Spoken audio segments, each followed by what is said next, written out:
Meus irmãos, então vamos lá, vamos começar. Estamos aqui dando sequência, essa é a terceira aula, terceira de 4, que estamos fazendo aqui a nossa série sobre família. Para quem não acompanhou, está disponível lá o vídeo no link aqui da nossa igreja.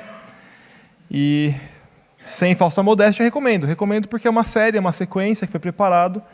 Então veja, você que perdeu, e mesmo recomende, compartilhe com alguém, porque a ideia foi do conselho mesmo de preparar um conteúdo que contasse uma história, preparasse o nosso coração para aspectos tão importantes do nosso dia a dia.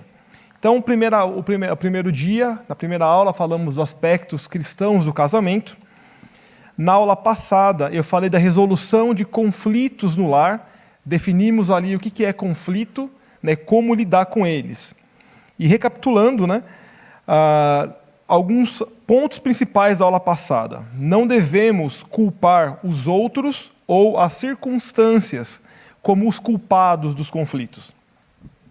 O processo do conflito ele se dá numa sequência de 4 passos. Eu desejo, eu passo a exigir que aquilo aconteça, alguém me atrapalha na obtenção daquilo que eu quero, eu julgo e a reputo como julgada, como condenada, então eu passo a punir a pessoa. Aquele quando você vira, faz um bico, faz uma tromba, não fala com a pessoa, ou dá um gelo na pessoa, é isso que você está fazendo. Você julgou ela como culpada e não digna sequer da sua atenção. E comete esse pecado, né? E o tratamento do problema não envolve apenas a mudança de comportamento, mas a mudança genuína no nosso coração. Grave esse aspecto, mudança genuína no nosso coração. Eu vou fazer o link da aula passada com a aula de hoje nesse tema, mudança de coração. Então gravem. E quando eu chegar lá eu aponto para isso que eu estou falando agora para a gente conectar. E isso demanda arrependimento. Mudar o coração demanda arrependimento do pecado, da idolatria e que passemos a confiar em Jesus Cristo. O Maurício foi muito feliz hoje na abertura dele, quando ele fez o paralelo, que a gente senta no banco do passageiro e está dizendo para Deus, não, é à direita. E não é na próxima, é agora, tem que ser agora. Com quem diz, Senhor, você está errado. Eu quero desse jeito, e eu quero dessa forma. Vou abrir um parênteses. Nós devemos dizer ao Senhor tudo que a gente quer. Eu quero agora, Senhor, eu quero da minha forma, eu quero o carro tal na cor tal. Você tem que dizer. Não significa que Deus tem que agir, tem que receber. Mas você precisa ser sincero. Senhor, eu não suporto aguardar o que o Senhor está me pedindo. Nós temos que orar sinceramente diante do Senhor. E isso não é nenhum mérito seu, é sua obrigação. E aí você aprende do Senhor quando Ele te diz não. Porque pedir de coração não significa que Ele vai te dar porque você pediu de coração. E eu vou falar disso. Pedir do fundo do seu coração não quer dizer nada. Então a gente volta nisso mais para frente. Mas nós temos que ser francos, porque o Senhor é quem sonda o nosso coração. E por fim, a família precisa ajudar-se mutuamente no processo de santificação. É um caminhar em família aos pés da cruz de Cristo. Já estou linkando agora com a aula que vem, se Deus quiser. Porque não é um bando de pessoas que por um acidente geográfico moram na mesma residência. É uma família estruturada por Deus para um propósito, que vai muito além do que simplesmente viver bem nesse mundo. Um ajuda o outro nesse processo. Tá? E eu acho que é esse processo de ajuda mútua no lar que nós temos perdido. E aí sabe que o que nos atrapalha muito, o meu não está aqui, mas é o celular. Estamos todos no mesmo lar. O menino brincando lá, a esposa na cozinha, para muitas feministas morrerem do coração com o meu exemplo, a esposa na cozinha, o marido lá passando pretinho no pneu do carro, está todo mundo na mesma geografia. Ninguém conectado. Todo mundo no mesmo lar, no mesmo ambiente. Não significa comunhão, caminhada e nem aprendizado juntos. Só estamos no mesmo ambiente. Isso não edifica. A gente está falando de culto doméstico, conversa, observação. Ninguém conhece melhor o filho do que o pai e a mãe. Ninguém. Então, observou, trabalhe, sonde, verifique. É nesse sentido que a família consegue caminhar juntos. Vamos abrir em Deuteronômio 6. Na aula de hoje, o tema é criando filhos para Deus. Criando filhos para Deus. Casamento, conflito e criação de filhos é a aula de hoje. Deuteronômio 6, dos versos 6 a 9.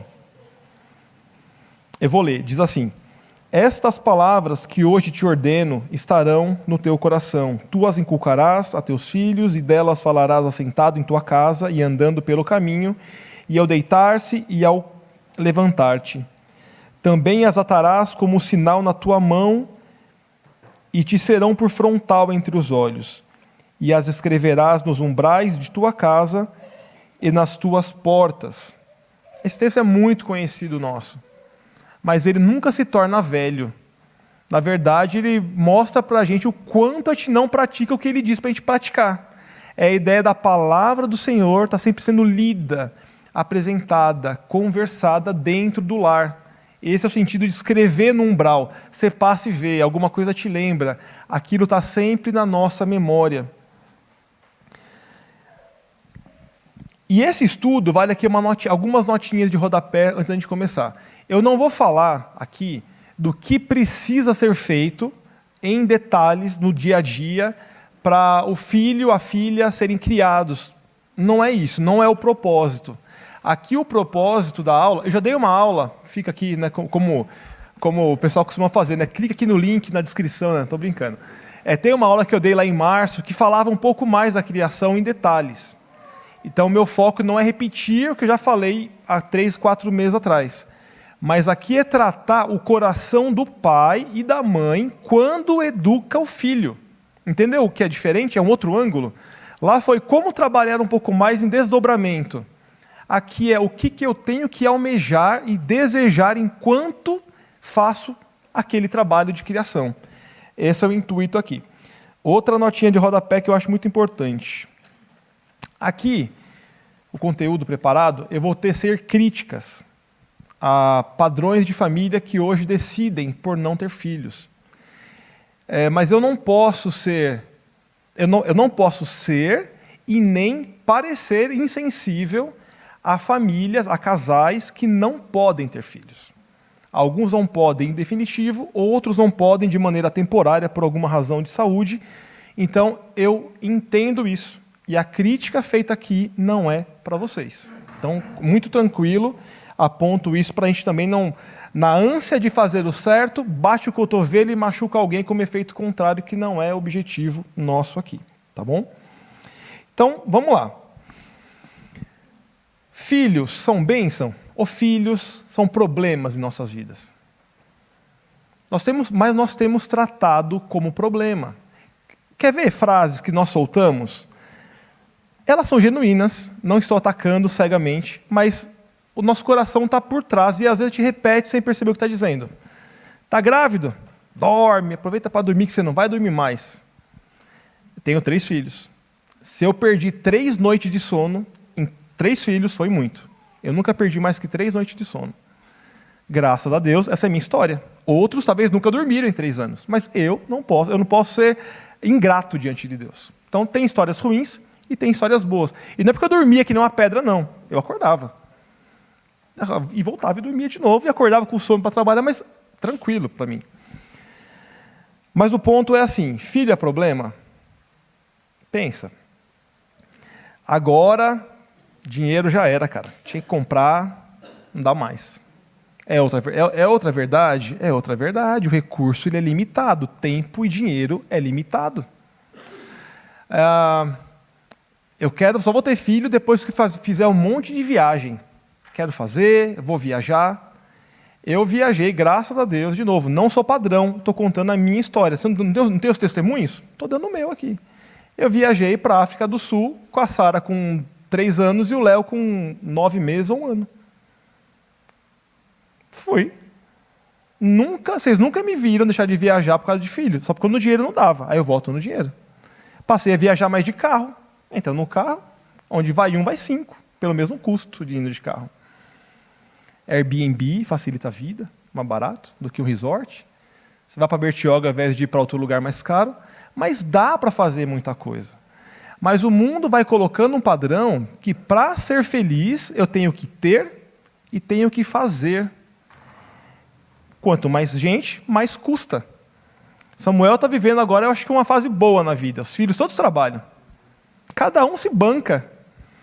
E aí a que casou traz ainda o genro que ganha bem. Mais um para colocar na conta aqui. Estou brincando, me permita a brincadeira. Eu estou numa outra fase da vida. Lá em casa, só eu trabalho e minha esposa tenta me ajudar. Então é um para dividir para todos. Limita, é real, não estou sendo insensível. Mas não é problema. Os mais velhos que eu, os um pouquinho mais velhos que eu, criaram em famílias que tinha aqui o pai e a mãe, 7, 8 filhos. Ninguém tinha nada. O Havaiana passava do prego para o grampo. Quando tinha sola, estava usando para outra coisa depois, para apoiar a porta. Aquilo não acabava. Mas o pai e a mãe criava, e os pais lembram com memória afetiva boa. E hoje em dia, talvez o seu filho, o pai trabalha, a mãe trabalha, já tem a casa, o carro, as viagens. Será que seu filho tem boas memórias do lar que ele habita? É uma pergunta para a gente refletir. Volto aqui para o meu ponto. É uma grande tristeza constatar que a sociedade tem visto filhos dessa forma, mas sabe o que é ainda pior? Constatar que a sociedade cristã, vamos colocar assim, o povo de Deus na terra tem visto da mesma forma. E olha que interessante o que diz o texto do Salmo 127, versículo 3. Herança do Senhor são os filhos. O que é uma herança? Aí vamos fazer uma reflexão aqui. Um dia muito triste, meu pai e minha mãe não estarão mais comigo, nem com meu irmão. Pouco ou muito, deixarão herança. Você deixará herança para o seu filho. Mas eu não tenho nada, mas o nada que você tem vai para o seu filho. Sabe o que acontece?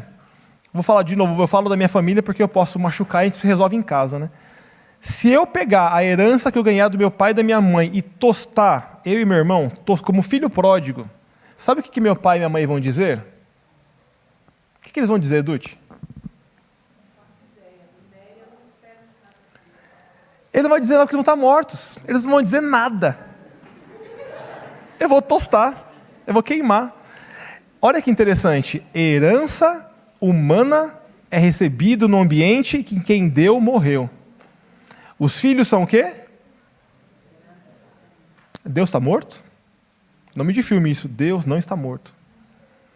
Se eu tenho uma herança que me foi dada por Deus e o dono da herança me observa, me assiste e me julga, eu olhando dessa ótica, eu passo a me preocupar um pouco mais com a criação dos meus filhos. Porque o dono da herança está me assistindo e no final vai me cobrar. E é disso que a gente vai falar aqui na aula de hoje. Aonde está o seu coração quando você cria seu filho?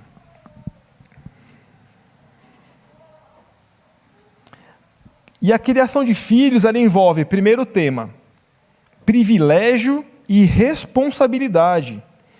Os filhos são uma grande bênção concedida pelo Senhor aos pais. E nós vemos na Escritura que muitas mulheres estéreis ficaram felizes porque não podiam e passaram a poder ter filhos. Alguém pode ler para mim Salmo? Vamos combinar aqui, alguém abra alguns textos, por favor. Salmo 113, 9. Quem pode abrir? Samuel, Salmo 113. Segura, tá? Você vai ler ou vai dar para alguém? Eu não entendi. Ah, tá. Quem que vai ler? A Ilza, segura um pouquinho. Salmo 113, 9. Salmo 127, 5. Quem pode também? Thaís? Aí me quebra. Aí vocês me quebram. É a Duda ou é a Ana? A Thaís é Salmo 127, 3. A Ana, Provérbios 10, 1. E quem pode ler Provérbios 23, 15? Pode, Arlete, está pertinho aqui. Então vamos lá. Salmo 113, 9, a Ilza. Faz que a mulher estéril viva em família e seja alegre mãe de filhos. Aleluia. Segura um pouquinho que eu já vou passar para o próximo leitor. Olha que interessante, a mulher que era estéril, agora passou a ser, então, ela vive em família e ela é mãe de... É só isso que fala o texto? Mãe de filhos? Ela é o quê? Alegre, ele qualifica, ele dá um adjetivo para a característica mãe. Ela não é apenas uma mãe, agora ela é uma mãe alegre. Ela não podia, pediu, Deus ouviu, concedeu, e hoje ela é uma alegre mãe de filhos. Se só entendêssemos isso, já bastava para a gente entender qual é a grande expressão do privilégio que nos é dado. Mas aí o Salmo 127:5, o que diz? Feliz o homem que enche deles a sua aljava. Não será envergonhado quando pleitear com os inimigos à porta. Alegre mãe de filhos, foi um texto. Agora, feliz é o homem que enche deles a sua aljava. O William é um dos mais felizes aqui dentre nós.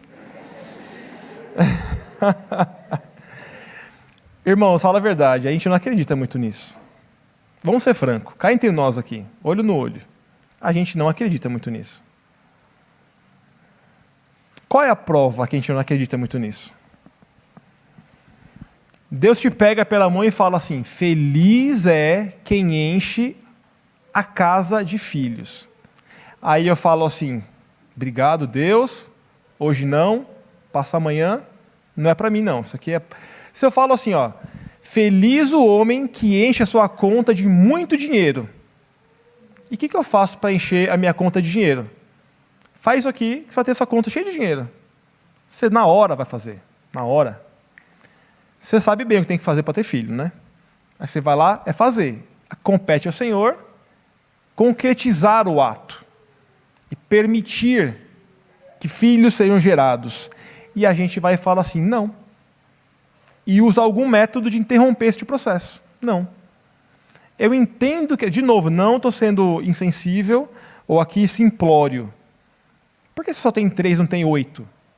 Eu queria ter 4. Tivemos um probleminha no meio do percurso e não podemos continuar com o processo. Senão, diante de Deus, provavelmente teríamos tido o 4.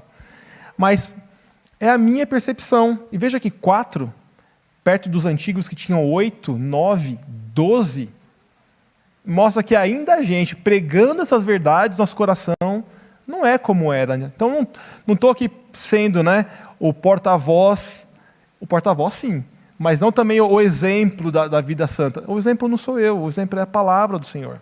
E mostra o quanto os dias nos afetam, o quanto a sociedade contemporânea, a visão de mundo atual nos afeta. E o crente também é impactado por isso.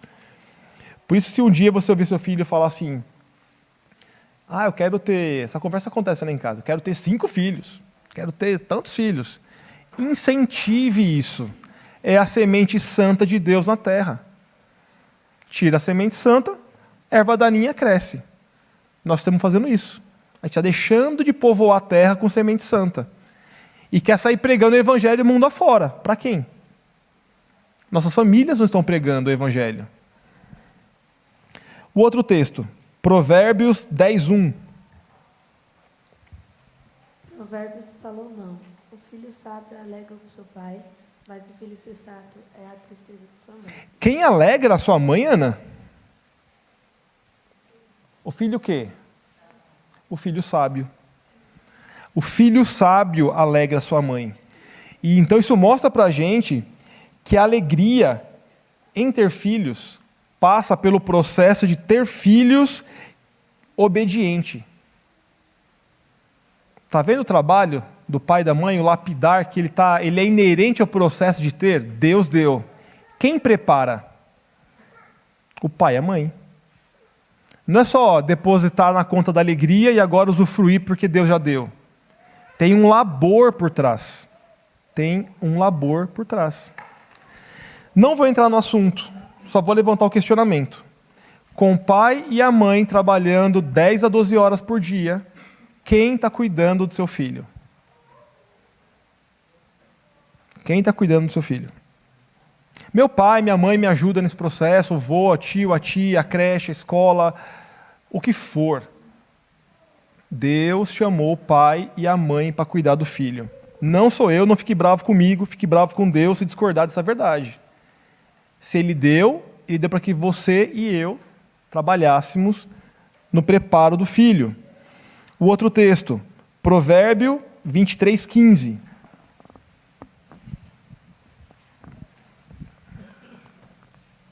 Filho meu, se o teu coração for sábio, alegrar-se-á também o meu. Se o seu coração for sábio, alegrar-se-á também o meu. Ratificando a ideia de que o filho sábio, né, alegra seus pais.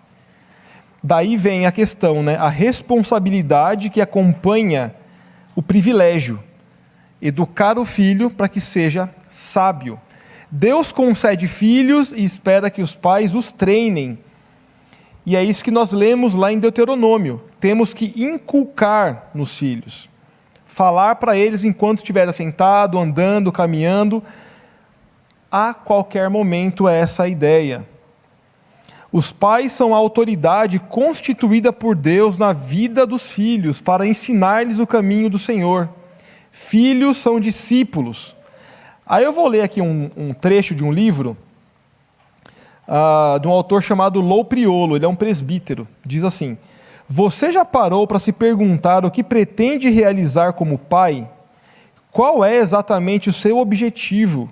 E conclui acertadamente: uma vez que você é um pai cristão, existe apenas uma resposta final para esta pergunta. E esta se encontra na Bíblia. O objetivo supremo que você deve buscar para os seus filhos é o mesmo que o apóstolo Paulo tinha para os filhos dele na fé, que fossem conformados, gradativamente transformados à imagem de Cristo. Em Gálatas 4,19 diz assim: meus filhos, por quem de novo sofro as dores de parto, até ser Cristo formado em vós. Daí a gente vê que os pais, e aí nós sabemos bem disso, os meus são pequenos, os seus talvez sejam pequenos ainda, mas quem tem filho grande sabe, o filho cresce, casa, vai embora de casa, e o pai continua se preocupando com o filho. De uma outra forma, num outro aspecto, mas não descansa. Está precisando. E quando tem um problema, o que acontece? Você mais velho, me ajude a traduzir isso. Se seu filho casado tem um problema no casamento, como fica o seu coração? Eu imagino que moído, né? Seu filho está se divorciando, está tendo um problema conjugal grave. Como fica? Porque a gente sabe que não foi feito para ser assim. Então eu imagino, com muita certeza, que os pais ficam muito quebrados neste processo. É justamente isso que está falando aqui. Na segunda carta de Paulo, que Paulo escreveu a Timóteo, ele fala de sua alegria em recordar a fé, sem fingimento, de Timóteo, e afirma que a mesma fé que estava presente em sua avó Lóide e em sua mãe Eunice estava nele. Olha que interessante, a fé de quem? Da avó, da mãe, que está no filho. Qual é a ideia aqui? De continuidade. Uma geração que passou para outra, e era observado lá no pequeno a fé estrutural daquela família.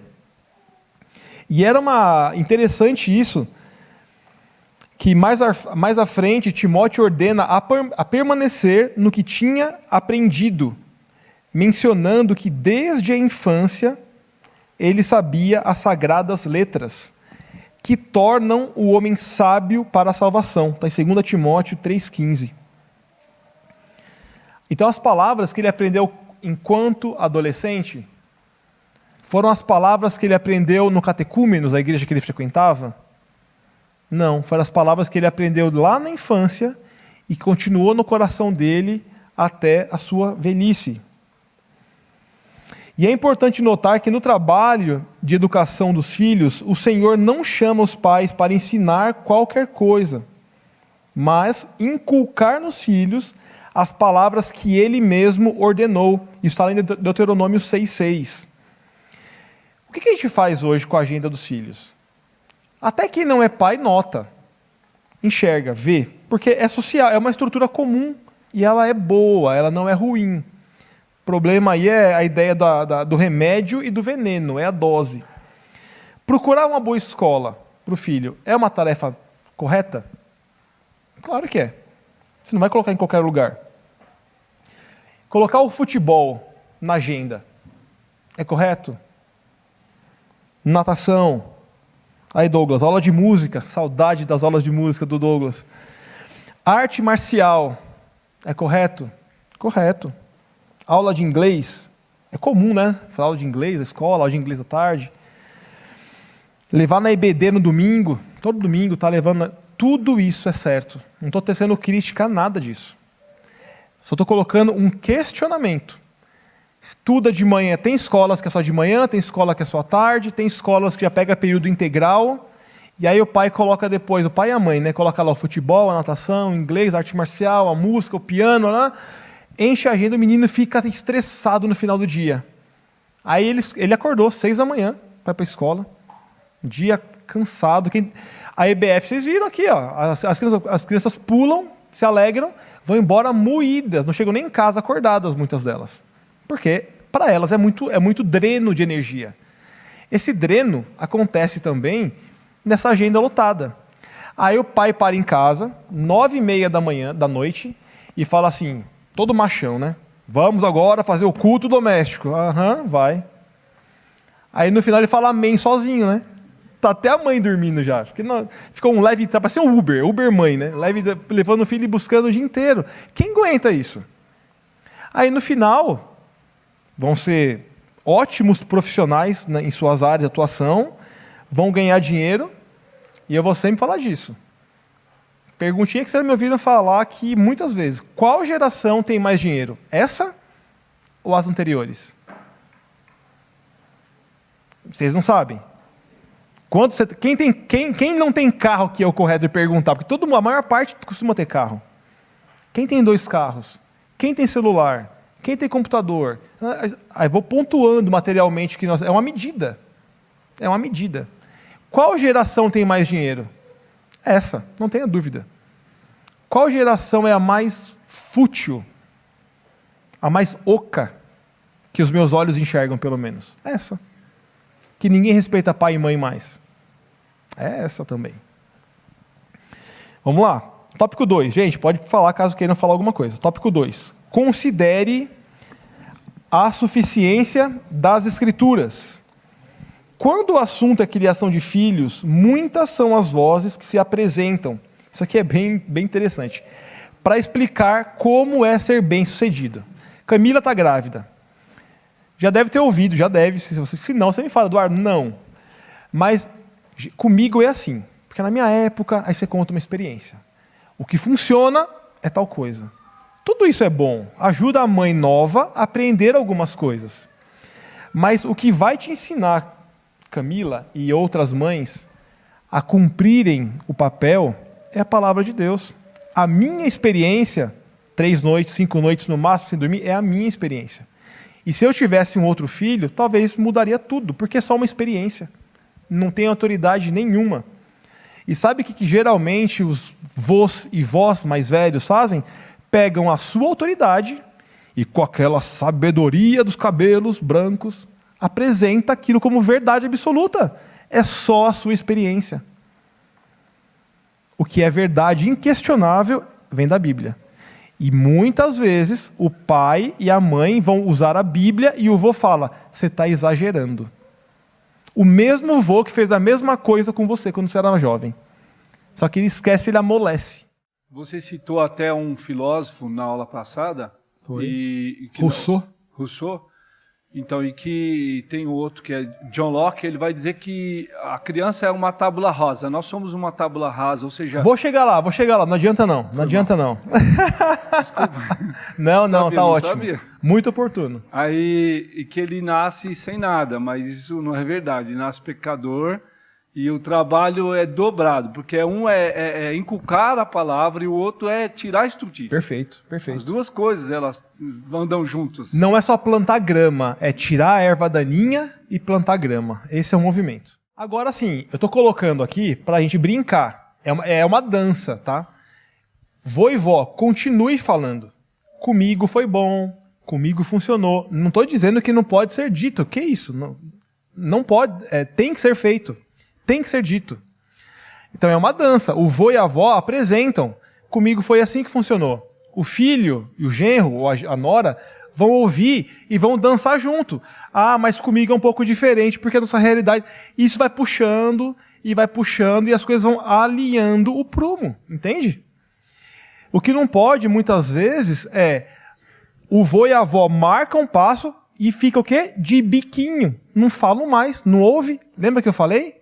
Exige, não cumpre, julga e pune. Ó o biquinho. Não falo mais. Não pode ser o contrário? Eu fiz a minha parte, eu compartilhei. Se o pai e a mãe não querem ouvir, eles vão criarem as próprias experiências. E no dia que bater a canela na quina, vem que eu estou aqui. Eu não sou o justo da história. E se eu quero de fato ajudar, quando meu filho não aceitar, é típico do tolo. Vai lá, eu estou aqui. Precisou, vai e ajuda. E aí rolam, eu te avisei, lembra? Você não quis me ouvir, porque tem hora que você precisa deixar um pratinho cair. Caiu? Olha, viu que eu falei que ia cair? E agora está acontecendo? É nesse sentido. Quem manda na minha casa sou eu, não é meu pai e minha mãe. Né? Então, eu acho que a linha é tênue e a gente precisa evitar esses extremos. Né? E nessa, pastor, a vontade nossa de cumprir a ordenança, o que a gente faz? A gente machuca os pais. Quem manda aqui sou eu. Não precisa... Quem tem autoridade não precisa dizer que tem, porque já é sua. E você não precisa dizer isso. O fato de ser sua, você só executa. E o que a gente quer fazer às vezes? Na minha casa quem manda sou eu. Se declarou isso porque não manda nada. Ninguém fala pro chefe, o chefe quem manda é você. É mesmo? Sério? Oh. Se fosse o doutor Pimpolho, ele ia falar, tá demitido, né? Mas o ponto é assim, a gente como filhos precisa ouvir, e na hora que vier um pouco mais do que deveria, a gente filtra, retém o que é bom. O que não for, você deixa. E o pai e a mãe também, quando não for... Então é por isso que eu disse, grave o exemplo da dança, é uma valsa.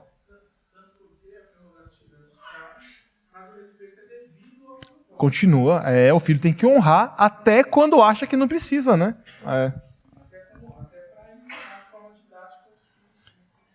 E a gente cria, pegando o gancho do pastor, a gente cria filhos como? Para parecer comigo, não é? A Cristo. Conforme a imagem de Jesus Cristo. Está lá em Romanos 8, 29. E também, outro texto de Romanos 12, 1 e 2.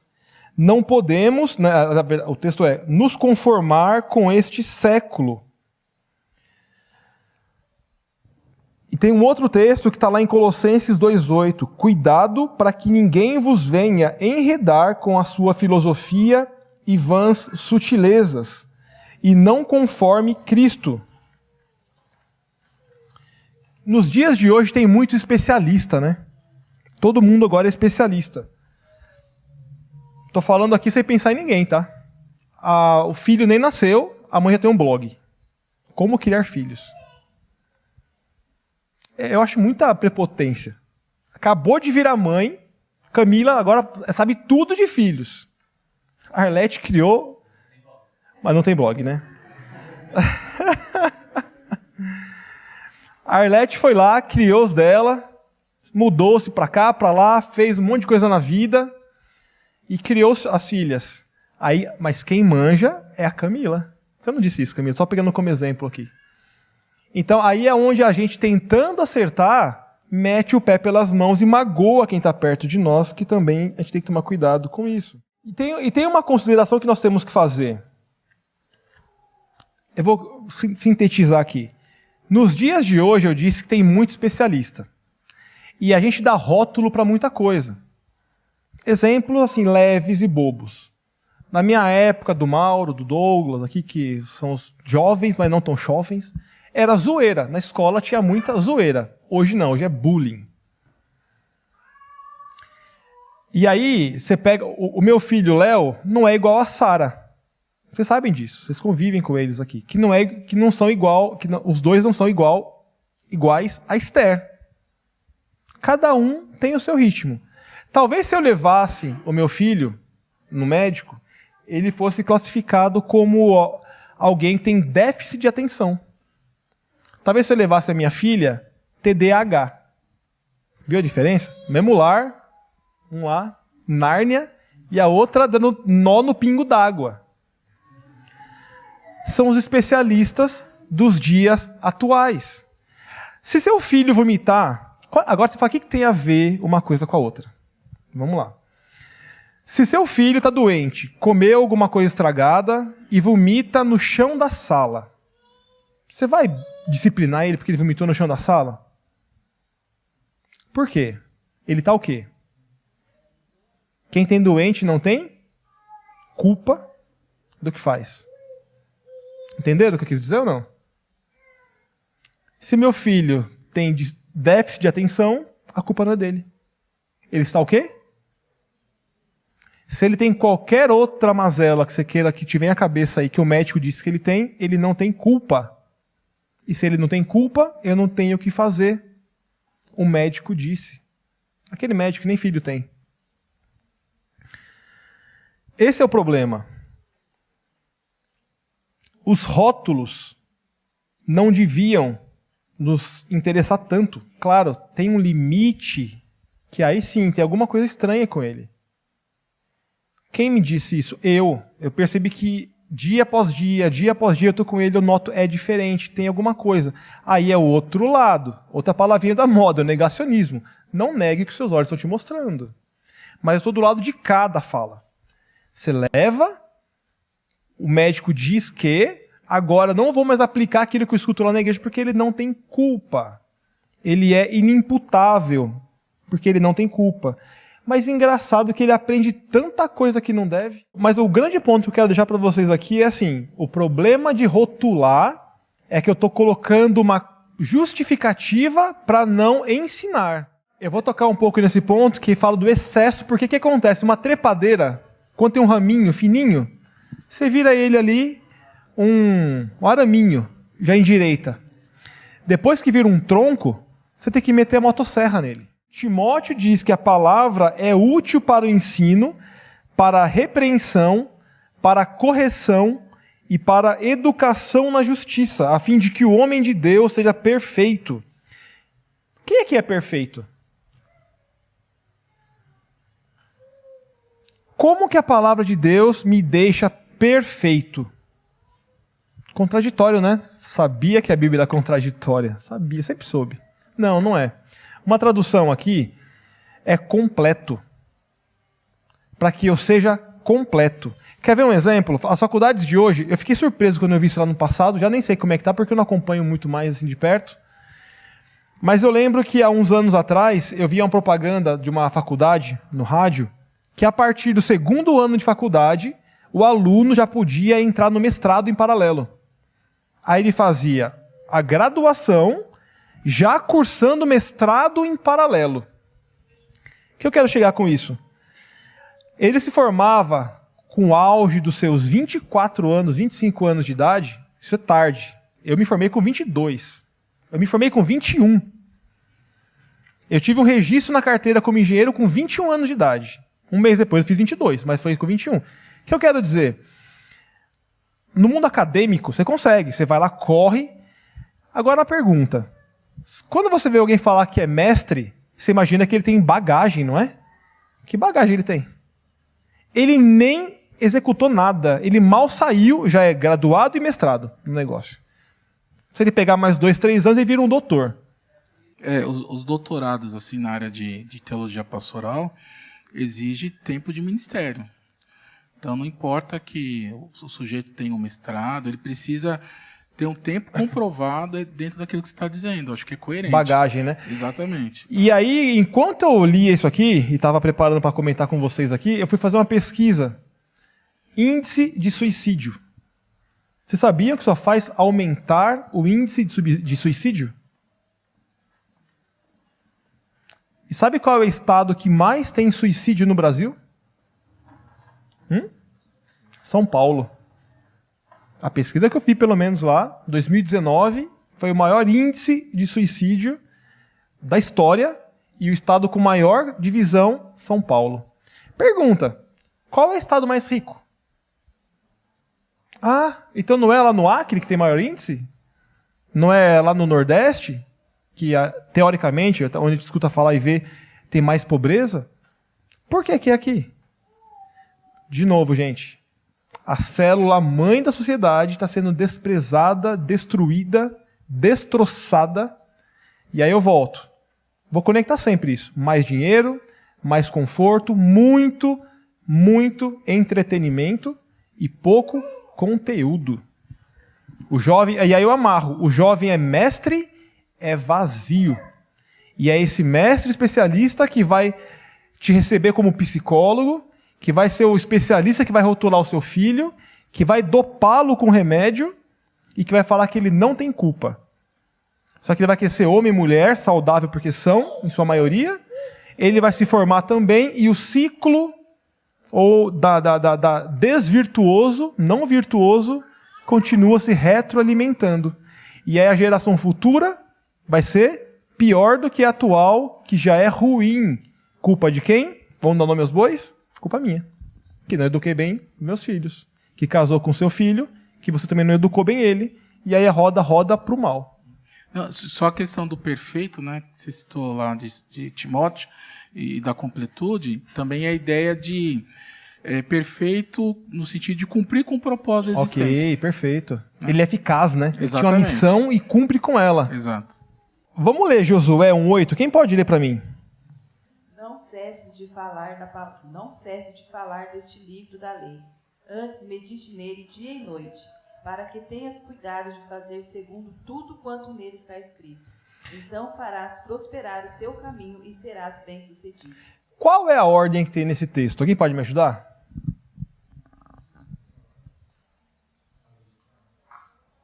Não cesse de falar. Qual mais? Isso. Exatamente. Olha a sequência. Eu medito. Aí eu cumpro. Aí eu ensino. Olha que interessante. Medito, cumpro, ensino. Sabe o que acontece? Muitas vezes o pai e a mãe percebem, isso é comum, gente, isso é comum. Eu já estou vivendo essa fase. Que os filhos começam a questionar mais. E eles já têm uma bagagem que me surpreende. Já faz conexões e perguntas que às vezes me falta pé para responder. Aí você tem que fazer aquela cara de conteúdo, né? É claro, né, filho? Ô pai, eu quero tal coisa, me diga você. É isso. Não é? Então, qual é o ponto? Isso requer que nós estudemos, meditemos, falemos, ensinemos aos nossos filhos. E às vezes está tão difícil, eu estou tão cansado que eu passo a bola. Para quem? Para a mãe, para o professor de catecúmenos, para a igreja, para qualquer um que queira assumir a bronca porque eu não estou conseguindo mais. O ponto que a gente pode observar no texto é que ele não está falando para nós conhecermos medicina, Perfeito. geografia, história, Isso. ciências, português, matemática, ou seja, não é para conhecer necessariamente Exato. essas coisas. Ser engenheiro para responder a pergunta do filho. Perfeito. É sobre a lei de Deus. Perfeito, Mauro. Isso. Isso Estava que passando batido. Exatamente isso. Exatamente isso. As ciências, alguém vai ensinar e não há problema com isso. Mas tem algo que Deus te chamou para executar e que aí a gente não deve nem aceitar a terceirização. Deixa eu fazer um parênteses aqui. Você que tem filho grande e perdeu o time, como o Gilberto disse. Percebeu que olhou para trás, meu filho já cresceu. Eu estou ouvindo essa aula, já ouvi recentemente de alguém mais que disse e percebi que a vaca foi para o brejo para o meu lado. Meu filho cresceu. O que eu faço? O que você faz? Peça perdão a Deus pela falha. Ponto. Só, não tem o que fazer, o filho já foi embora. Você vai bater na porta da casa dele? Sabe aquele discipulado que eu não fiz quando você tinha 3 anos? Eu quero fazer agora que você tem 30. Não dá, a vaca foi para o brejo. Então se arrependa e peça perdão a Deus. Ah, mas o meu filho é presbítero na igreja hoje. Deu tudo certo lá em casa. Você fez isso? Não. Peça perdão a Deus, porque Deus não é pragmático. Ele te deu uma ordem, você não cumpriu. Peça perdão a Deus pela negligência que hoje você enxerga e não enxergava até um tempo atrás. E sabe quem te acusa? Satanás. o acusador. Não aceite essa acusação. Reconheça a culpa, ore ao Senhor e peça perdão por esse ponto final, ou ele não perdoa? Perdoa. Então façamos esse exercício. E aí, a pergunta, lembra que eu falei que eu ia conectar na aula passada? Temos que buscar a mudança genuína de coração.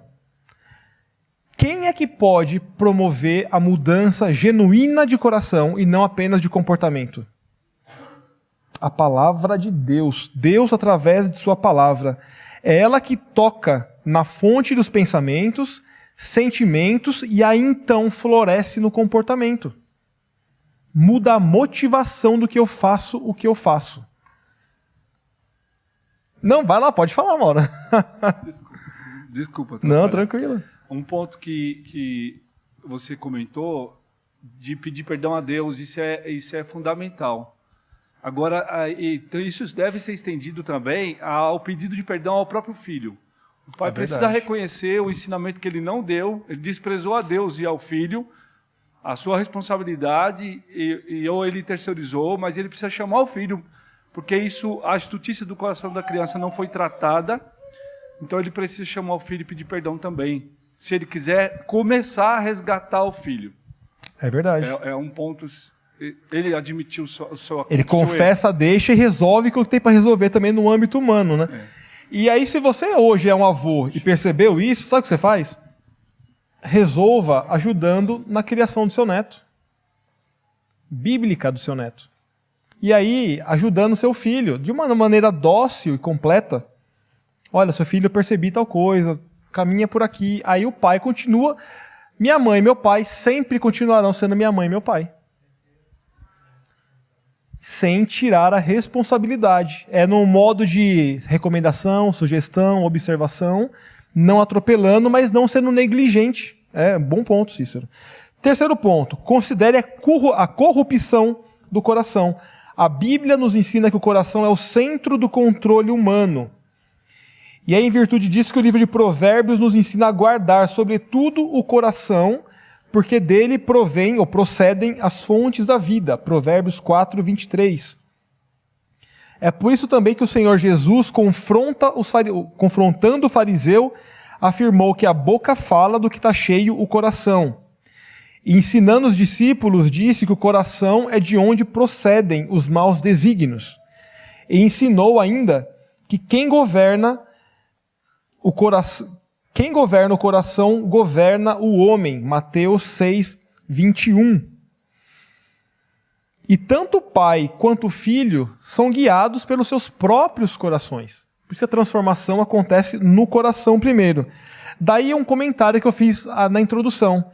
Eu fiz tal coisa do fundo do meu coração.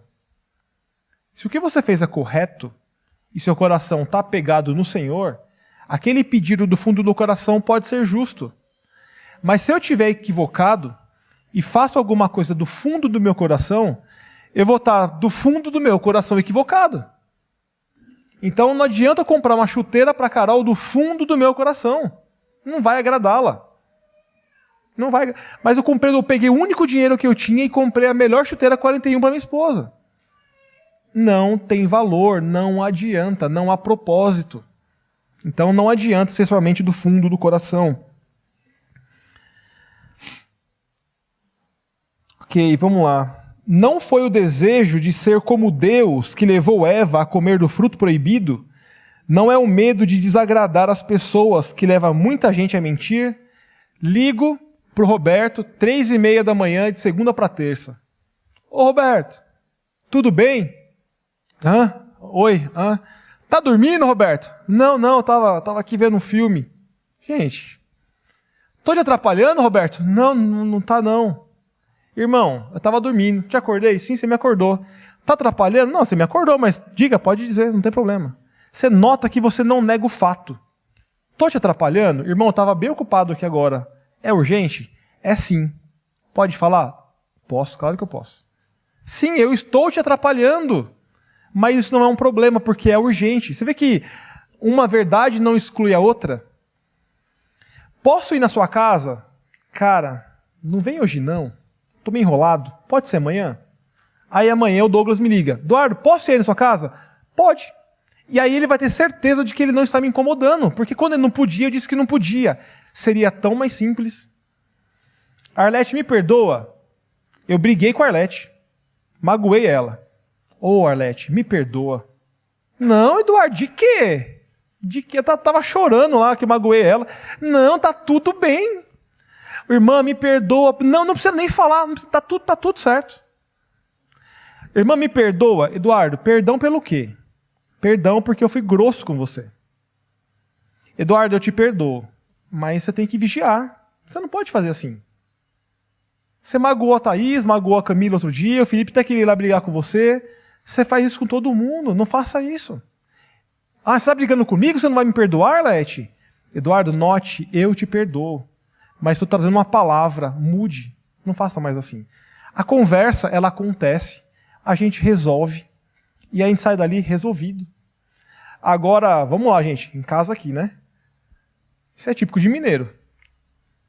Minha família é mineira. Tá tudo bem, tá tudo tranquilo. Tá não, gente, tá não. Tá não. Feijão tá bom? Tá uma delícia, tá horrível. Então a gente precisa chamar pecado de pecado, tratar pecado como pecado, confrontar quando for necessário, em amor e em verdade. Aí a situação se resolve. Aí você vai lembrar que eu briguei com o irmão, com o Fábio lá, quebrei o pau com o Fábio ontem, mas já nos perdoamos, já nos acertamos. Então eu lembro do fato, mas já não há mais o quê? Dor. Eu lembro do fato. Não sofro de falta de memória. Mas já está tudo resolvido e aí não há mais problemas a serem tratados. Preciso concluir, né? O pai e a mãe. Ó, um exemplo. O pai está em casa, chegou do trabalho, quer ver o jornal. Senta ali, os filhos estão brincando. Aí os filhos vão subir no tom, aí o pai levanta e esculacha. Cala a boca, já mandei ficar quieto e vou quebrar vocês no meio. E, ai, fala aquele monte. Os filhos pararam de brigar, não pararam? Os filhos entenderam que Deus precisa ser glorificado naquele relacionamento?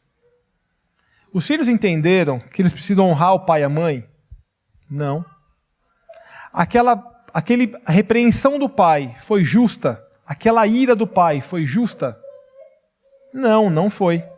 Ele nem falou de Deus, ele não falou de obediência, ele não falou de honra, não falou de nada ali. Ele só queria descansar. Aquilo está errado.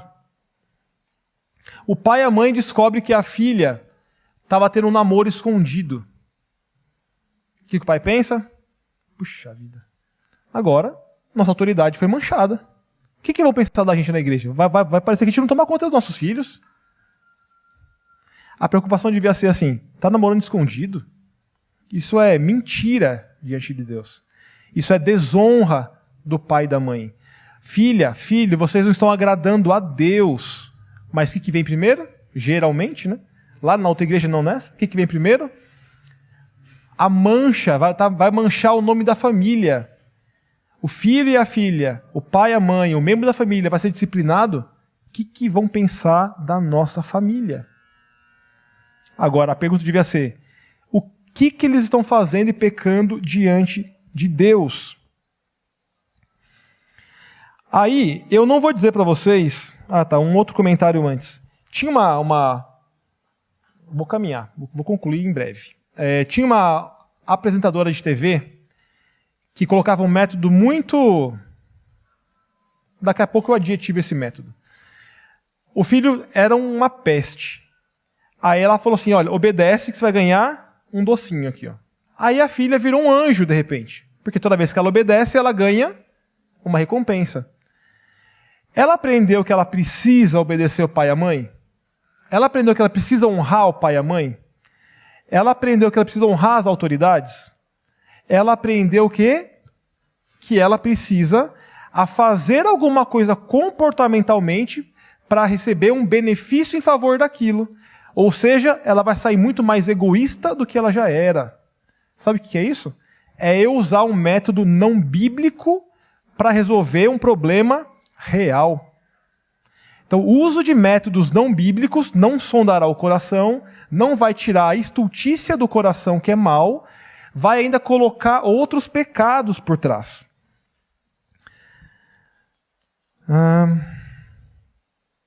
E quando esse menino, essa menina estiver longe de alguém, ele vai fazer o quê? O que ele quer fazer, porque não tem ninguém vendo. Não vai ter nenhum benefício, não tem ninguém vendo, ele faz o que o coração quer que ele faça. E Deus, como fica? Nem aparece na criação do filho. E aí o ponto do Gilberto. Considerar tempo e modo. É muito mais fácil pegar o filho pequeno e tempo e modo.